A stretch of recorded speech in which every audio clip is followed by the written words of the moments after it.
Something that can be hard about being like in our own little self-contained world is that then you are not interacting with other teachers as much. So as a teacher, it is so important to get out there and be intentional about making sure you're on a grade level team, making sure that you are participating in all the gen ed things as much as possible and getting your kids included because you want your students to be part of the community, but you yourself, if you are going to survive teaching, then you need to be part of the school community and you need to have relationships with other teachers. And you could be the only one of doing your thing on your school campus. And so you have to like make sure you find those other connections and like get on the committees that have nothing to do with special ed. Unfortunately, in our teaching credential programs, you either get a general ed credential or you get a special ed credential, and then we wonder why everyone's like, those aren't my students. These are my students, and it's rooted in our actual teaching credential programs. And so I wish that could somehow change. It really helps to break those barriers down when you are also any chance I have to push into a gen ed classroom, I'm helping all the students, right? I'm not just there to help my students. And so, and it also helps when you're doing these other things, like say this outdoor thing, then the other students see me as a teacher. Oftentimes, other students don't even see us as real teachers. And so you have got to put yourself, and other teachers, actually, sometimes. And so I don't want to say you have to fight for respect, but you've got to put yourself out there. And then also within the classroom, really build community with the adults in your class. And so that is also one of the hardest parts of our job is working with the team of adults simply because we might be meeting each other on the first day of school. And so here we are, we're supposed to be meeting, working together really closely it's like being parents, right? It's like how like parents get pitted against each other or whatever and aren't on the same page. It's like the same thing could happen, only you might have 3 to 5 adults and we never get time to meet together to actually collaborate just on our own and talk about the students. And we have, people from outside agencies. And so just really, really, and it helps because I was a paraeducator for 5 years before I became a teacher. So I was one of, like the classroom aide.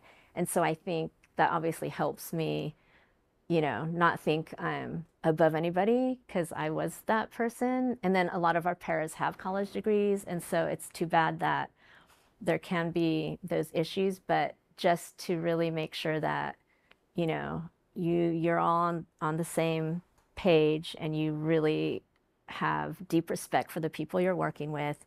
I'm all about home visits, and so there are different models of that, but specifically the parent-teacher home visit model, which is it's in a ton of states and it's union supported, and so yeah, definitely check in your district to see if your school or your district has the parent-teacher home visit model. And it's a very specific model. So you're not just showing up at people's houses, and it's all about relationship building and actually also building community at your school site because you go in pairs. And so I would say making connections outside your classroom, making connections with the adults in your room, making connections with the families, and then ultimately all of that serves to creating your classroom community. And definitely you have to have some sort of incentive, reward, positive behavior program. You're not pointing out, the things the students aren't doing, but even something like they're out of their seat instead of, it's always just tell them, name what you want them to do and don't always be naming the negative things. Like you shouldn't be out of your seat. You shouldn't be talking. It's like you should be sitting in your seat. You should be completing your work. And so just using, and it's hard to train yourself, and there are actually programs that do train you to do this where you're constantly using positive language in everything that you do.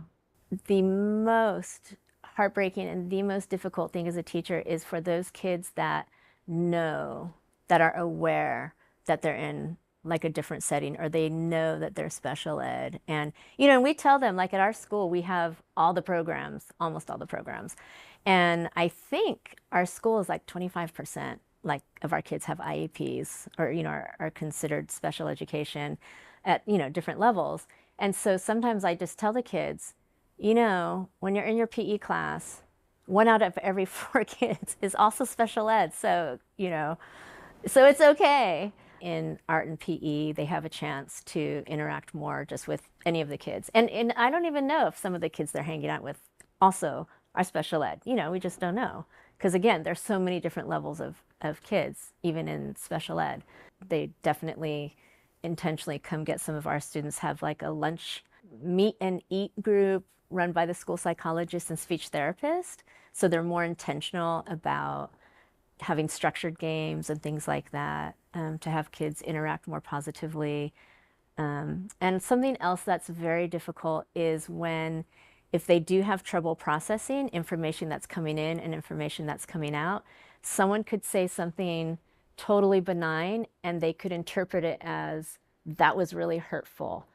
And then being able to communicate that. And so, I mean, that is one thing that is definitely a challenge. We have to be a lot more intentional about and have a lot more direct instruction or intentional instruction around naming how big is the problem. Was that a 5 or a 1? Is the person bleeding? You know, are you, you know, like someone accidentally knocks your pencil off your desk versus somebody threw the pencil at you, you know, which is the bigger problem. And so even just basic things like that. And then impulse control too can be an issue. So yeah, there's a lot of things that come up, even just based on their disability, that make even socialization more challenging sometimes. I think we just sort of naturally celebrate every child for the strengths that they have, but we'll also name it very intentionally so everybody can hear. You know, so like our student, we have a student right now who has a device to help him speak because it's very hard to understand when he says something. He also comes from a family whose home language is not English, and he's almost like a selective mute. But he's starting to talk. And so we, one, aren't afraid to name things. So I'm like, we don't shy away from like, oh, let's pretend that Ashton doesn't speak. It's like, no, we name it. Ashton needs to use his words. And we don't talk about some of our disabilities as disabilities. We just talk about them as everyone has their thing that we're working on, that we need to grow in. And so, you know, so naming, like Ashton needs to use his words more.